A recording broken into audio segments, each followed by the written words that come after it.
Hello दोस्तों, Paramhans academy में आप लोगों का स्वागत है। इतिहास की पिछली क्लास में हम लोगों ने पढ़ा था पुर्तगालियों के आगमन के बारे में।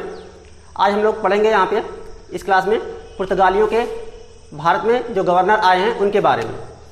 तो चलिए दोस्तों, हम लोग स्टार्ट करते हैं। यहाँ पे पुर्तगाल के शासक ने भारत में पुर्तगालियों की स्थिति को मजबूत करने के लिए फ्रांसिस्को डी अल्मीडा के नेतृत्व में एक सुसंगठित सेना के साथ यहाँ पर गवर्नर बना करके भेजता है। इसी के बारे में हम लोगों को पढ़ना है। तो यहाँ पर देख लेते हैं हम लोग। फ्रांसिस्को डी अल्मीडा सन 1505 से 1509 ईस्वी तक ये भारत में गवर्नर रहता है। इसकी कुछ नीतियाँ हैं और इसके बारे में हम लोग कुछ पॉइंट हैं, इसको आप लोग चाहो तो नोट कर सकते हैं। अल्मीडा भारत आने वाला, ये पहला पॉइंट है, अल्मीडा भारत आने वाला पहला पुर्तगाली गवर्नर था।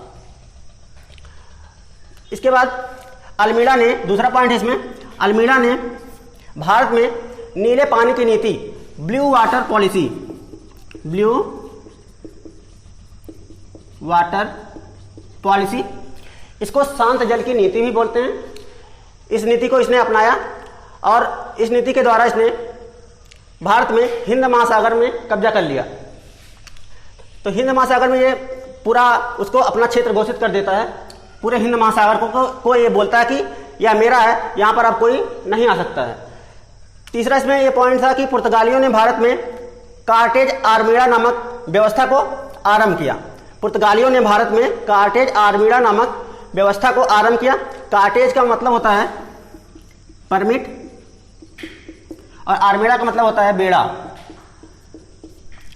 तो पुर्तगालियों ने इस व्यवस्था को आरंभ किया। तो जो पुर्तगालियों के अलावा और भी जिनकी सेना होती थी, जैसे भारत के नौसैनिक अगर जाते थे, अपने व्यापार करने के लिए जाते थे या फिर किसी काम से, ये लोग अगर हिंद महासागर में जाते थे तो पुर्तगाली लोग इनके ऊपर अटैक करके इनके जहाज को लूट लेते थे या फिर नष्ट कर देते थे। इसी वजह से ये लोग भारतीय और या फिर अरब के जो लोग थे, ये लोग हिंद महासागर में जब जाते थे अपने जहाज को लेके, तो इन पुर्तगालियों से परमिशन लेकर के जाते थे। जब ये एक परमिशन लेकर के जाते थे तब ये लोग उनको कुछ नहीं बोलते थे। और इस तरीके से ये इनकी नीति थी पुर्तगालियों की। इन्होंने अपने नौसैनिकों के द्वारा पूरे हिंद महासागर पर सुसंगठित रूप से कब्जा जमा लिया था। इसके बाद अल्मीडा ने भारत में जब आया अल्मीडा, तो उससे चौल एक जगह है, महाराष्ट्र में पड़ती है, महाराष्ट्र में। इसको यहां पर मिस्र, तुर्की और गुजरात, चौल जगह का नाम है। चौल में ही मिस्र, तुर्की और गुजरात की संयुक्त सेना के साथ इसे युद्ध करना पड़ता है और इसी युद्ध में अल्मीडा का पुत्र मारा जाता है। उसके एक साल बाद ही अल्मीडा अपनी सेना को और अधिक संगठित करता है और 1509 ईस्वी में ही मिस्र, तुर्की और गुजरात की संयुक्त सेना को पराजित कर देता है और उसके बाद इस पर अधिकार कर लेता है। इसके बाद जो पुर्तगालियों का दूसरा गवर्नर आता है हमारे भारत में, उसका नाम है Alfonso de Albuquerque. Alfonso de Albuquerque जो है यह 1503 ईस्वी में, इसके बारे में थोड़ा सा हम लोग जान लेते हैं। 1503 ईस्वी में स्क्वाड्रन कमांडर के रूप में आता है। स्क्वाड्रन कमांडर के रूप में भारत में आता है, लेकिन 1509 ईस्वी में यह भारत का गवर्नर बनता है। अल्बुकर्क को पुर्तगालियों का भारत में वास्तविक संस्थापक माना जाता है, क्योंकि अल्बुकर्क काफी सारे क्षेत्रों को जीतता है और पुर्तगालियों का हो जाता है वो सब। इसके बाद नेक्स्ट पॉइंट है इसमें, अल्बुकर्क ने 1510 ईस्वी में बीजापुर के शासक रसूफ आदिल शाह को हराया और गोवा को अपने अधीन कर लिया। गोवा जो था एक प्रमुख बंदरगाह था, तो वहां का जो शासक था उसके लिए बहुत ही महत्वपूर्ण था। लेकिन अल्बुकर्क अपनी सेना की शक्ति के द्वारा गोवा को बीजापुर के शासक से छीन लेता है। इसके बाद अल्बुकर्क ने भारत में अपने जीते हुए क्षेत्र में सती प्रथा को प्रतिबंधित किया। ये भी एक पॉइंट था। अल्बुकर्क ने भारत में जितने भी क्षेत्र अपने अधीन किए थे उन क्षेत्रों में सती प्रथा को इसने प्रतिबंधित कर दिया था। अल्बुकर्क के कृष्णदेवराय के साथ अच्छे संबंध थे। ये भी एक पॉइंट है, इसको नोट कर लीजिए आप लोग। कृष्णदेवराय के साथ इसके अच्छे संबंध थे।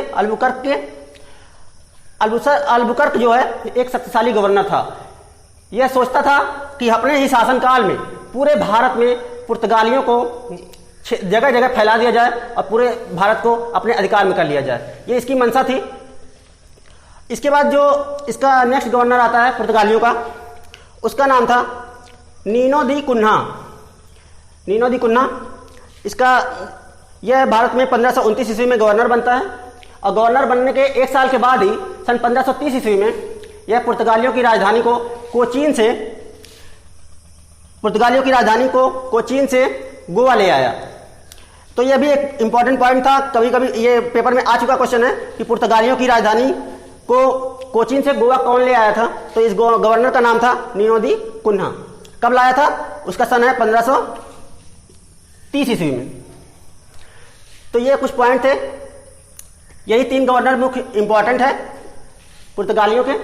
इसके बाद हम लोग पढ़ेंगे पुर्तगालियों के कुछ योगदान हैं उनके बारे में।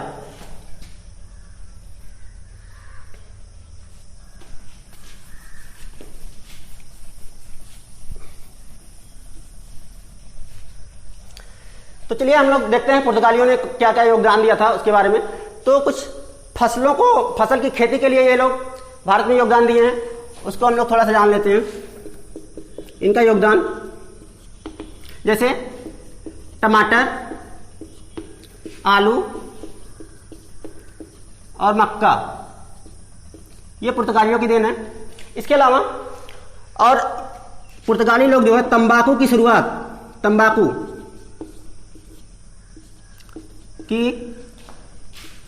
भारत में पुर्तगालियों के द्वारा ही की गई थी। भारत में पुर्तगालियों के द्वारा की गई।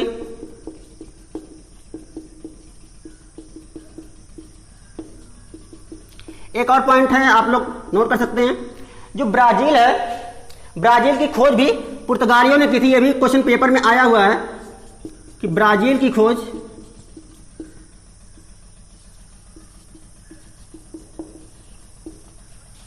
पुर्तगालियों ने की थी।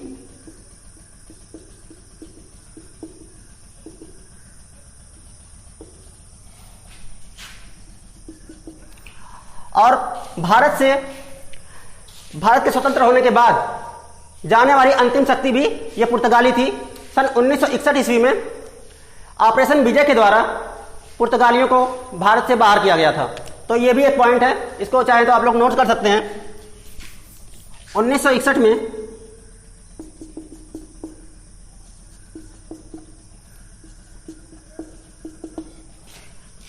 ऑपरेशन विजय के द्वारा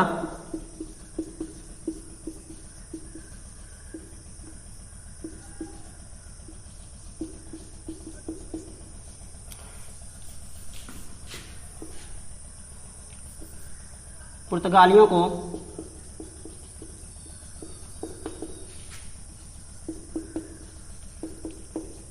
भारत से बाहर किया गया। इसी वजह से, क्योंकि ये गोवा पे इनका अधिकार था 1961 तक, गोवा से इनको हटाया जाता है। इसी वजह से गोवा दिवस 19 दिसंबर को गोवा दिवस भी मनाया जाता है, क्योंकि इसी दिन क्या हुआ था, पुर्तगालियों को गोवा से बाहर किया गया था। तो ये थे पुर्तगालियों के बारे में कुछ पॉइंट्स जिनको आप लोगों ने पढ़ा दोस्तों।